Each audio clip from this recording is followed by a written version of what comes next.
স্বামী বিবেকানন্দ, কবি বিশ্বদেব রানা। আজ 12ই জানুয়ারি, তোমায় আমি প্রণাম করি। আজ তোমার শুভ জন্মদিন। আমরা সকল ভারতবাসী তোমায় ভীষণ ভালোবাসি।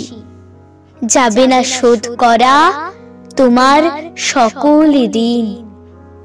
সবাইকে দেখাতে পথের দিশা তোমার এই ভবে আশা। গীতা ছেড়ে ফুটবল খেলার উপলব্ধি করি আজ। চরিত্র গঠন করার বাণী যুবকদের কাছে দিলে আনি। তোমার মন্ত্রে উজ্জীবিত হয়েছে যুব সমাজ। দেশের আজ সংকট মুহূর্তে তোমার বাণী হবে ধরতে।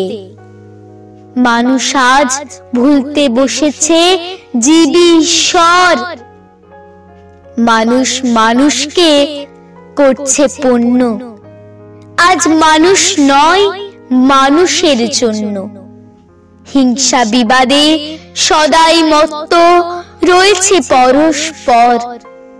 প্রাণের ঠাকুর আমার এই মিনতি, সবার মনে দাও গো সুমতি।